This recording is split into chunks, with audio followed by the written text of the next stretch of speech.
जय महाकाल, जय भवानी। मैं आप सबका स्वागत करती हूँ अपने यूट्यूब चैनल भक्त कृपा ज्ञान प्रकाश में।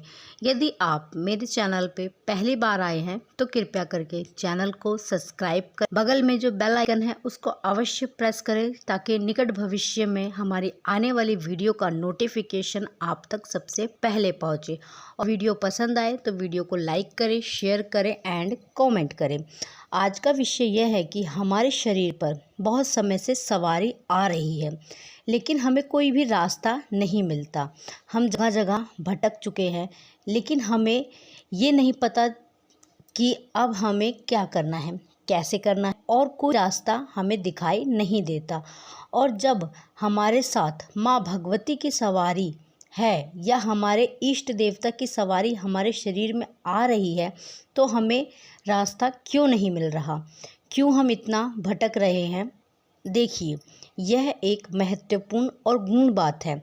बहुत से लोगों का यह प्रश्न होता है कि हमारे यहाँ सवारी आती है, हमारे परिजनों पर आती है। सवारी आने के बाद सवारी खेलती भी है, सवारी वचन भी करती है, लेकिन हमारे घर में परेशानियाँ फिर भी रहती हैं। हमें कोई भी रास्ता नहीं दिखता कि जो सवारी आ रही है हमें क्या कार्य करना है, सवारी का क्या लाभ होता है और क्या हानि होती है, हम इससे कैसे चलाएं, शक्तियों को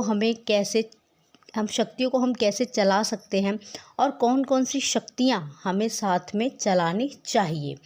उन्हें प्रकार कोई ज्ञान नहीं होता, जबकि सवारी आती है, वचन भी करती है, वचन सत्य भी होते हैं, लेकिन सवारी उन्हें कोई भी इस प्रकार का रास्ता नहीं देती। और क्यों सवारी आपका रास्ता नहीं देती? क्या ऐसा कारण होता है कि आपके इष्ट देव की सवारी सबको ज्ञान देती है लेकिन आपको ज्ञान नहीं देती? इसका क्या कारण होता है?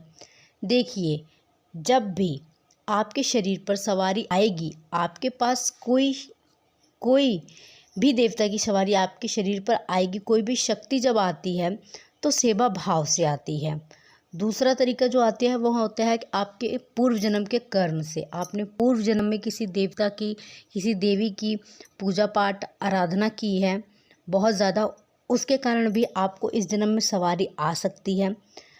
इस जन्म की पूजा पाठ से भी सवारियाँ आती हैं। और अगर आपके घर में पहले से ही दादा परदादा पुरखों से गद्दियाँ चौकियाँ लगती चली आई हैं तो भी आपके ऊपर सवारी आती है। इस कारण से सवारियाँ आती हैं। तो कई कारणों से आपको सवारी प्राप्त होती है, लेकिन सवारी आने के बाद जब आप उनकी सेवा आराधना करते हैं, क्योंकि जिस देवता की भी सवारी आएगी, जैसे कि माँ काली की आएगी या माँ दुर्गे की आएगी, भोलेनाथ बाबा के गण आएंगे या बालाजी महाराज के दूत आएंगे या बाबा मोहन राम की सवारी किसी की भी आ सकती है, तो सबसे पहले वह क्या करेगी? सबसे पहले आपसे उसी की सेवा करवाएगी। जैसे कि माँ काली की अगर सवारी आती है तो आप माँ काली की सेवा करेंगे, तो जो सवारी है आपको उसी दिशा में लेके जाएगी, उसी देवता की सेवा आपसे कराती है, लेकिन फिर भी आपको रास्ता नहीं देते। उसका क्या कारण होता है? क्योंकि सवारी आने के बाद भी देवता आपकी परख करते हैं कि जो चीज़ हमने इस बच्चे के शरीर में भेज रहे हैं, जो चीज़ इस बच्चे के शरीर में भेजी है, जो कृपा हमने इस बच्चे के ऊपर की है, क्या ये उसके लायक है या नहीं, क्या ये उसकी पात्रता रखता है या नहीं। तो इस चीज़ की परीक्षा आपकी शुरू हो जाती है सवारी आने के बाद। तो जब सवारी आती है तो ये परीक्षा प्रारंभ हो जाती है। ये परीक्षा कितनी लंबी है यह कोई भी नहीं कह सकता। यह 1 साल की भी हो सकती है, 2 साल की भी हो सकती है, 6 महीने की भी हो सकती है, 5 साल की भी हो सकती है, 10 साल की भी हो सकती है। इस परीक्षा को कोई समय निश्चित नहीं होता, लेकिन ये परीक्षा अवश्य चलती है। कोई भी व्यक्ति ऐसा नहीं है जो बिना परीक्षा में सफल हुआ है। ये बिना किसी परीक्षा के एकदम से अगले चरण में पहुंच गया है, नहीं, ऐसा बिल्कुल भी नहीं होता है। पहला चरण परीक्षा ही होता है, उसके बाद आपको रिजल्ट प्राप्त होता है। तो जो सवारी आएगी सबसे पहले आपकी परीक्षा लेती है। सबसे पहले आपको परीक्षा पर बैठना होगा और परीक्षा पर बैठे बैठे सवारी यह देखेगी कि आपके मन में कितनी निष्ठा है उस सवारी के प्रति, उस देवता के प्रति जिसकी सवारी आ रही है। आप कितना उसके लिए तप कर रहे हैं, कितना जप कर रहे हैं, कितना भोग प्रसाद उनको देते हैं, विशेष दिन पर आप क्या करते हैं, उनको भोग प्रसाद देते हैं या नहीं देते। अगर आप ये सब कार्य नहीं करते, सवारी आपको आ रही है, आप पूजा पाठ नहीं कर रहे हैं, आप कोई भी भोग प्रसाद उस सवारी को नहीं देते हैं, उनके विशेष दिन पर आप कोई विशेष पूजा अर्चना नहीं करते हैं, तो सवारी आपकी ज्यों की त्यों ही रहेगी या आप उनके विरुद्ध कार्य करते हैं। जैसे सवारी जब आती है तो आपको शुद्धता, स्वच्छता और पवित्रता रखना होता है। इधर उधर का भोजन नहीं करना होता है, आपको सूतक पातक का ख्याल रखना होता है।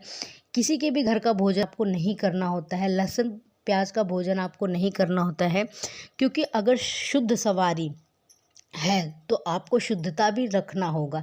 जैसे बालाजी के दूत आते हैं तो आपको लहसुन प्याज का सेवन नहीं करना, और अगर आप इन नियमों का पालन नहीं करते हैं तो देवता भी यह देखते हैं कि जो हमारी सवारी से संबंधित नियम है ये बच्चा उसका पालन नहीं करता है, तो ऐसी परिस्थिति में सवारी आपका शरीर छोड़कर चली जाती है। फिर आप ये कहते हैं कि हमारी सवारी किसी ने बांध दी है, या हमारी सवारी ख़त्म हो गई है, या किसी ने हमारे शरीर से हमारी सवारी को उतार लिया है, जबकि ऐसा नहीं होता है। सवारी आपका शरीर छोड़कर चली जाती है आपके कर्मों के कारण, क्योंकि आप उनके विरुद्ध कार्य करते हैं जो उन्हें पसंद नहीं होता। क्योंकि जो व्यक्ति वह कार्य करते हैं जो सवारी के अनुसार होता है, उन्हीं के नियमों का पालन करते हैं जो सवारी के अनुसार होता है, उनकी पूजा सेवा आराधना करते हैं, भोग प्रसाद उस सवारी से संबंधित समय समय पर लगाते हैं, विशेष दिनों में उनकी विशेष पूजा अर्चना करते हैं। जो व्यक्ति इस तरह के कार्य करते हैं परीक्षाओं के दिनों में, जब परीक्षा चल रही होती है, पूजा पाठ करते हैं, सही तरीके से जो नियम होते हैं उनका पालन, फिर जब आपकी परीक्षा समाप्त हो जाती है तो सवारी आपको रास्ता देती है। रास्ता का अर्थ क्या होता है कि सवारी आपको आपके गुरु से मिलवाएगी, आपको गुरु धारण करवा देगी। गुरु धारण करने के बाद में आपसे जल कल्याण का कार्य करवाने लगेगी। लेकिन अगर आप नियमों का पालन नहीं करेंगे तो सवारी आपको कोई भी रास्ता नहीं देती है, उल्टा आपके शरीर को छोड़कर हमेशा के लिए चली जाएगी और कभी भी वापस नहीं आएगी। फिर आप खाली शरीर रह जाते हैं, आपके शरीर में कुछ नहीं होता, और हो सकता है आपने उससे ज़्यादा विरुद्ध कार्य किया है, बहुत गलत कार्य किया है, तो सवारी आपको श्राप भी देकर जाती है, जिस कारण से आप बीमार भी हो जाते हैं, आपका घर भी बर्बाद हो जाता है, आपके घर में रोग हमेशा लगा रहता है, आपके घर में बरकत चली जाती है, धन धान्य की कमी हो जाती है। तो इसलिए अगर आपके पास सवारी आई है तो इसे छोटी बात ना समझें। सवारी रास्ता देने में समय लगाती है लेकिन अवश्य देती है। सवारी भी इसीलिए परीक्षा लेती है कि वह भी परखती है कि हमने जिस बच्चे पर कृपा करी है, अपनी कृपा दृष्टि डाल रहे हैं, क्या वह इसके काबिल है भी या नहीं। क्योंकि कुछ लोग होते हैं जो शुरू में बहुत ज़्यादा पूजा पाठ करते हैं, सवारी को प्राप्त करते हैं, लेकिन जब उन्हें सवारी प्राप्त हो जाती है तो फिर वह कोई भी नियम, कोई भी पूजा पाठ ऐसा कुछ भी नहीं करते और फिर सवारी उन्हें छोड़कर चली जाती है। तो सवारी इसीलिए परीक्षा लेती है क्योंकि वह भी ये जानना चाहती है कि ये बच्चा मेरे कृपा पात्र का लायक है या नहीं। मैं आशा करती हूँ कि मेरे द्वारा दी गई हुई जानकारी आपको पसंद आई होगी। मैं माँ भवानी और बाबा भोलेनाथ से प्रार्थना करती हूँ कि वह आप सब पर अपनी कृपा दृष्टि सदैव बनाए रखे, आप सब पर उनकी कृपा दृष्टि सदैव रहे, आप सब उनकी छत्र छाँव में रहें, खुश रहें, खुशहाल रहें, आपके घर में धन धान्य की बरकत हो। धन्यवाद। जय महाकाल, जय भवानी।